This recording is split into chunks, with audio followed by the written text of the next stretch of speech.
ils formaient un couple iconique.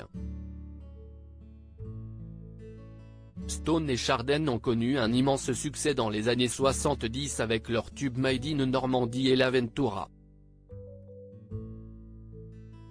Ils se sont rencontrés en boîte de nuit et se sont mariés très vite, seulement 5 mois après leur coup de foudre. Mais le succès n'aura pas survécu à leur divorce en 1974.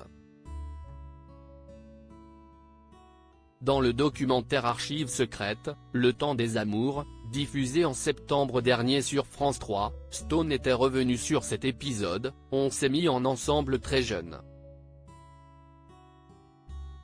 On n'avait pas vraiment vécu nos vies. On avait envie de passer à autre chose. A-t-elle confié. Éric Chardin était un mari infidèle et sa femme ne souhaitait plus continuer à supporter les humiliations de ses tromperies.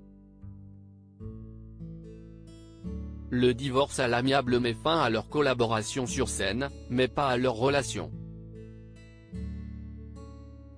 Les parents de Baptiste étaient toujours restés proches au point que depuis sa mort, Éric Chardin lui est apparu 2 fois, racontait Stone dans le documentaire de France 3.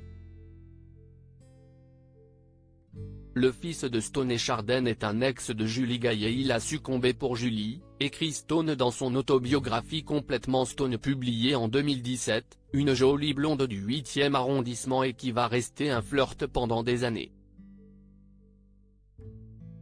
La Julie en question c'est Julie Gaillet, et elle est le premier amour du fils de Stone et Chardin, Baptiste, âgé aujourd'hui de 50 ans. Ce premier amour était très touchant, poursuit la chanteuse. Baptiste et Julie ne se quittaient pas. Devenus adultes, ils sont restés amis. Je me souviens être allé en famille voir Julie sur une scène de théâtre.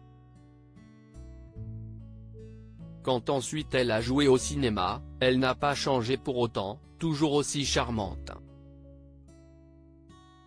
Quand Baptiste entendit parler d'une possible liaison entre son ancienne compagne et le président François Hollande, il n'a pas hésité à l'appeler pour savoir ce qu'il en était de ces rumeurs. Ils ne se sont jamais perdus de vue, précise Annie Gautra alias Stone.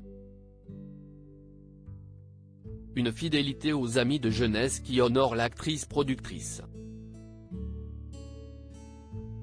Crédit photo, JLPPA.